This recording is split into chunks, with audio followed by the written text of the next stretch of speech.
Hello friends, नमस्ते। मैं doctor Hemlata.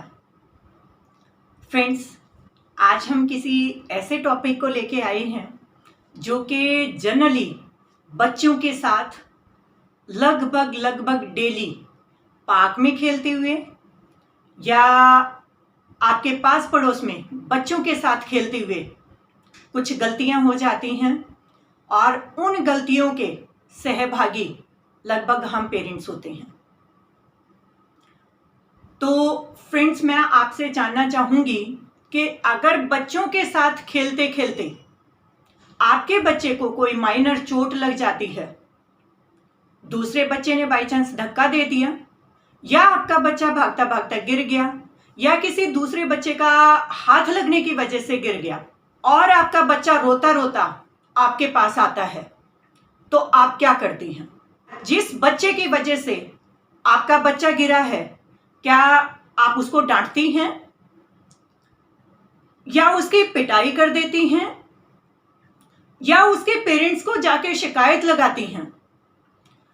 अगर उस बच्चे के घर पे गेस्ट आए हों तो क्या आप तब भी नहीं चूकती उस बच्चे की उन गेस्ट के सामने शिकायत लगाने से? उस बच्चे के मदर या फादर दो जनों के साथ खड़े हैं तो क्या उस टाइम पे भी आप उनके बच्चे की शिकायत लगाने से नहीं चूकती? क्या आपको मालूम है ये छोटी छोटी गलतियां कितना नुकसान दे सकती हैं आपके बच्चे को? आपके बच्चे को सबसे बड़ा जो नुकसान होगा वो ये होगा कि आपके बच्चे के साथ कोई भी दूसरा बच्चा खेलना नहीं चाहेगा, क्योंकि बच्चे हमेशा ग्रुप में खेलते हैं। 5, 6, 7, 8 बच्चों का ग्रुप होता है। हम उम्र बच्चे खेलते हैं और हम उम्र बच्चों में आपस में इस तरह का छोटा मोटा लड़ाई झगड़ा या छोटी मोटी कोई कहा सुनी या आपस में एक दूसरे का हाथ लग के गिर जाना या बाय चांस किसी दूसरे बच्चे का आपस में एक दूसरे को धक्का दे के गिरा देना, ये बहुत आम बातें हैं। इनको बहुत ज़्यादा अपने दिमाग पे नहीं लेना है। और बच्चे इनोसेंट होने की वजह से उनको ये नहीं पता होता कि वो क्या अच्छा कर रहे हैं या क्या बुरा कर रहे हैं। हाँ, अगर आपको लगता है कि असलियत में सामने वाले बच्चे ने गलती की है, उसका गलत इरादा था आपके बच्चे को धक्का देने का, क्या आप ये नहीं सोचेंगी कि इस बच्चे के अंदर ये भावना कहाँ से आई है? और क्या हमने सब पेरेंट्स ने मिलके एक दूसरे के साथ अपने बच्चों की कमियों को दूर करने के लिए कोशिश नहीं करनी चाहिए? क्या हमें सिर्फ कमियां निकालने की कोशिश करनी चाहिए कि फलाने का बच्चे में ये कमी है, उसके बच्चे में ये कमी है, उसके बच्चे में ये कमी है? क्या हमें ये सब कुछ करना चाहिए? बिल्कुल नहीं पेरेंट्स। हमने अपने बच्चों को अपनी फैमिली के लिए तैयार करना है, अपनी सोसाइटी के लिए अच्छा नागरिक बनाना है। एट लास्ट हमने अपने बच्चे को आज के लिए नहीं, ये अगले 20-25 साल बाद के लिए हमें अपने देश के लिए खड़ा करना है। हमारे बच्चे ही आगे जाके इस देश को संभालने वाले हैं। कोई इंजीनियर बनेगा, कोई डॉक्टर बनेगा, कोई पॉलिटिशियन बनेगा। फ्रेंड्स, किसको पता था गलियों में खेलने वाला, गलियों में घूमने वाला बेटा देश का प्रधानमंत्री बनेगा? अब्दुल कलाम जैसा एक गरीब मछुआरे का बेटा राष्ट्रपति बनेगा। तो फ्रेंड्स, हमारे बच्चों को भी आगे जाके यही बनना है। तो आप ये गलतियां कभी ना करें, एक दूसरे के साथ लड़ाई झगड़ा करके एक दूसरे के बच्चे को काटने की कोशिश ना करें। उनके अंदर अगर छोटे मोटी कोई कमियां हैं तो हमने पेरेंट्स को बताने के बजाय हमने उस बच्चे को आराम से बैठ के समझाना है। पेरेंट्स तक तो हमने ये बात लेके ही नहीं जानी। दूसरा, रही बच्चों को डांटने की बात, डांटने से ना तो हमारा बच्चा सुधरने वाला है और ना सामने वाले का बच्चा सुधरने वाला है, बल्कि गलत शब्दों का यूज करने से, बच्चे डांटने झपटने से एक दूसरे से नफरत ही करना सीखते हैं। और क्या हमारे बच्चे कभी गलतियां नहीं करते? तो क्या किसी की मां शिकायत लेके हमारे पास नहीं आएगी? क्या उस टाइम पे हमें बुरा नहीं लगेगा? तो फ्रेंड्स, अगर हमने अपने बच्चे को एक देश का अच्छा नागरिक बनाना है, आगे अपने देश को भी अच्छा बनाना है। हमें बच्चों को खेलते हुए अपने पराये का भेद नहीं करना है। अगर एक ग्रुप में 5 बच्चे खेल रहे हैं तो वो पांचों यही समझना है कि अगर आप उनको खड़े होके देख रही हैं तो वो पांचों बच्चे ही आपके हैं। अगर सामने वाले के बच्चे में कमी है और आपका बच्चा उनके साथ खेल रहा है तो उसकी कमी आपके बच्चे में आते देर नहीं लगेगी। इसलिए उस बच्चे की कमी को बरकरार रखने की बजाय, उसके पेरेंट्स को शिकायत करने की बजाय, आप शायद उस दूसरे बच्चे को पहले गोद में लेके समझाएंगी तो शायद वो आपकी रिस्पेक्ट करेगा और आपके बच्चे की भी रिस्पेक्ट करेगा, और वो आगे से शायद आपके बच्चे को धक्का भी नहीं देगा, आपके बच्चे के साथ दुश्मनी का व्यवहार भी नहीं करेगा। हम अच्छे पेरेंट्स की तो यही ड्यूटी बनती है। और सोचिए, अगर हमने वो गलतियां की, कौन सी गलतियां?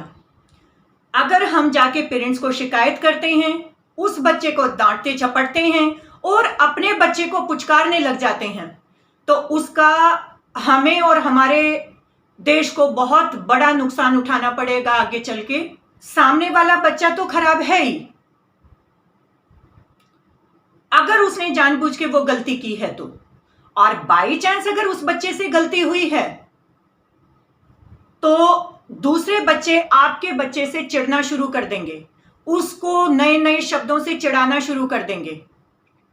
तो फ्रेंड्स, आप अपने बच्चे को आराम से समझाइए कि आपको ये गलती नहीं करनी है। सामने वाले के बच्चे को पेरेंट्स को शिकायत करने की बजाय आप ये समझा दीजिए आपने इस तरह की गलती आगे नहीं करनी है, इसकी वजह से इसको कहीं और गहरी चोट आ सकती थी, तो इसमें आपको भी दुख होता और इस बच्चे को तो परेशानी होती ही होती। इस तरह के शब्दों को यूज कीजिए, इस तरह की बातों को समझाने की कोशिश कीजिए। फ्रेंड्स, अगर आपके बच्चे बाहर लड़ाई झगड़ा करके आते हैं और आकर ये जानने के बजाय कि किसकी गलती थी, हो सकता है उसमें आपके बच्चे की भी गलती हो, आपका बच्चा ठीक से नहीं भाग दौड़ पा रहा हो, आपका बच्चा ठीक से नहीं चल पा रहा हो, आपके बच्चे का जो चलने का तरीका है वो गलत हो, या किसी दूसरे बच्चे की वैसे ही टांग अड़ गई हो बीच में, या हाथ लग गया हो, तो उसके पीछे बहुत सारे कारण होते हैं। सबसे पहले आप कारण जानने की कोशिश कीजिए, जिसकी भी गलती हो उसको समझाइए, अपने बच्चे को बोलिए कि ये छोटी छोटी बातें होती रहती हैं, अगर खेलोगे तो चोट भी लगेगी। इस तरह से आप अपने बच्चे को समझा सकती हैं। लास्ट वीडियो में आपने देखा होगा मेरी दोनों बेटियां उस दिन बारिश के टाइम पे घर के अंदर बास्केटबॉल से खेल रही थी। हालांकि उनका बास्केटबॉल से खेलना घर में गलत था, लेकिन वो सिर्फ एक दूसरे को पास कर रही थी बॉल, तो उससे कोई घर में नुकसान भी नहीं था, तो इसलिए मैंने उन दोनों को खेलने दिया। और खेलते खेलते मेरी छोटी बेटी के चिन पे वो बास्केटबॉल लग गई और वो रोने लगी और नाराज होकर साइड में जाने लगी। लेकिन मैंने उसको समझाया, उसको पैम्पर बिल्कुल भी नहीं किया, सिर्फ मैंने उसको थोड़ा सा समझाया और वो उसी में वापस आके दोबारा से दुगनी खुशी के साथ अपनी बड़ी बहन के साथ खेलने लगी। तो अगर उस टाइम पे मैं उसको गोद में लेती तो मेरी बेटी और ज्यादा रोती, और ऊपर से मेरी बड़ी बेटी का मन खराब होता है कि ये मेरी मिस्टेक थी नहीं, ये छोटी छोटी गलतियां हैं जो हमारे बच्चे को आगे बढ़ने से रोकती हैं। फ्रेंड्स, समाज में अभी तो आपके बच्चे स्कूल में जाना शुरू करेंगे, उसके बाद हाई स्कूल भी जाएंगे और उसके बाद कॉलेज भी जाएंगे। बाहर का क्या माहौल है आप लोग पढ़ कर आए हैं, आप लोगों को बहुत अच्छे ढंग से पता है कि अगर उस माहौल का हमने अच्छा और बुरा दोनों साइड नहीं देखी और अपने बच्चे को वो दोनों साइड नहीं देखने दी और सिर्फ एक साइड देख के हमने अपने बच्चों को पुचकार के बिठा लिया, हमारे बच्चे को उसका कितना बड़ा नुकसान होगा। सबसे बड़ा नुकसान हमारे बच्चे को होगा कि हमारा बच्चा अच्छाई और बुराई दोनों का अच्छे से सामना कभी नहीं कर पाएगा। जो स्पोर्ट्स एक्टिविटीज होती हैं, खेल होता है, वो हमेशा मेल मिलाप से ही खेला जाता है। उसमें कभी चोट लगती है, कभी छोटे मोटे नुकसान भी होते हैं, कभी चीज़ें भी गुम होती हैं, कभी फुटबॉल भी गुम होती है, कभी बैट भी टूटता है या हमारी फुटबॉल भी खराब होती है। तो इन चीज़ों को थोड़ा सा साइड रखें और तभी आप अपने बच्चे को कुछ अच्छा सिखा पाएंगी। फ्रेंड्स, अगर आपका बच्चा खेल जैसी चीज़ों में आपको इन्वॉल्व करने लगा, आपके साथ इस तरह आके आपकी गोद में बैठने लगा, तो उसके कई सारे नुकसान आपके बच्चे को होंगे। दूसरे बच्चे आपके बच्चे से कटने लगेंगे, उसको अपने साथ बिल्कुल नहीं खिलाएंगे, इससे आपका बच्चा अकेला पड़ जाएगा। दूसरी चीज, इससे आपके बच्चे के अंदर हीन भावना डेवलप होगी और आपका बच्चा दूसरे बच्चों के साथ खेलने से कटने लगेगा। और जो उन बच्चों के साथ खेलते खेलते आपके बच्चे के अंदर कुछ अच्छे गुण आने थे, अच्छी आदतें आनी थी, या आपके बच्चे को कुछ गलत चीजों को देखना था, उन गलत और सही में डिफरेंशिएट कभी नहीं कर पाएगा और अच्छी चीजें उसके अंदर कभी भी डेवलप नहीं हो पाएंगी। अभी लॉकडाउन के टाइम पे कि अगर हमारे बच्चों की स्पोर्ट्स एक्टिविटीज नहीं हो पा रही तो हमारे बच्चों के अंदर क्या पैदा होने लग रहा है, ये चीजें आप बहुत अच्छे से जानती हैं। इसलिए हमें एहसास भी हो गया है कि खेलना, बाहर जाना हमारे बच्चे के लिए कितना जरूरी है, क्योंकि बच्चों के अंदर से एक टीम स्पिरिट वो सब गायब हो गया है। क्योंकि बच्चे अकेले अकेले आपस में, बच्चे घर में रहते हुए बहन भाई आपस में लड़ाई झगड़ा करते हैं, शेयरिंग की जो भावना है वो खत्म हो गई है। एक और चीज मैं कहूंगी कि आपके बच्चों को खेल को खेलते हुए ही शेयरिंग की आदत डलवाइए। कभी भी आप दूसरे के बच्चों के खिलौनों के साथ ही अपने बच्चे को ना खेलने दें। आप अपने बच्चे के खिलौनों को भी उसमें इन्वॉल्व करें। अगर खिलौना टूट जाता है तो बच्चे को रोते हुए को आपने ये समझाना है कि अगर हम किसी चीज को यूज करेंगे तो वो खराब होगी ही होगी, आपके लिए दूसरी चीज आ जाएगी। तो इसलिए बच्चा ज्यादा रोए नहीं, पैर पटके नहीं, चिल्लाए नहीं, इस चीज का आपको हमेशा ध्यान रखना है। फ्रेंड्स, अपने बच्चे को अच्छे बुरे का एहसास कराने के लिए हमें अपने बच्चों के अंदर एक टीम स्पिरिट को डेवलप करना ही पड़ेगा और वो तभी पॉसिबल हो सकता है जब आप अपने बच्चे को बाहर जाके उसके माहौल पे छोड़ दें, उसको अपने फैसले खुद लेने दें। अगर आपस में बच्चों के लड़ाई झगड़े होते हैं तो या तो उनके साथ कोई ट्रेनर है तो वो उनको सुलझाए, या उनके साथ ट्रेनर नहीं है तो बच्चे, उनका जो हेड होता है बच्चों का, जो कैप्टन होता है, वो उनको समझाए, या बच्चे आपस में एक दूसरे के साथ वैसे ही कंप्रोमाइज करें और बच्चों को खेलने के लिए उत्साहित कीजिए, प्रोत्साहित कीजिए। बच्चों को अपनी गोद में बिठा के पैम्पर ना कीजिए, वरना हमें इसका आगे चल के बहुत नुकसान होगा। हम कभी भी समाज में अपने बच्चे को खड़ा नहीं कर पाएंगे, देश के लिए अपने बच्चे को तैयार नहीं कर पाएंगे, क्योंकि आगे सोच के देखिए, आज से 10, 15, 20 साल आगे का, कि हमें अपने बच्चों को कहाँ भेजना है। वहां कुछ गलत चीजें भी मिलेंगी, अच्छी चीजें भी मिलेंगी। बच्चा अच्छे बच्चों के साथ भी रहेगा, गलत बच्चों के साथ भी रहेगा, कुछ अच्छा ही सीखेगा, कुछ बुरा ही सीखेगा।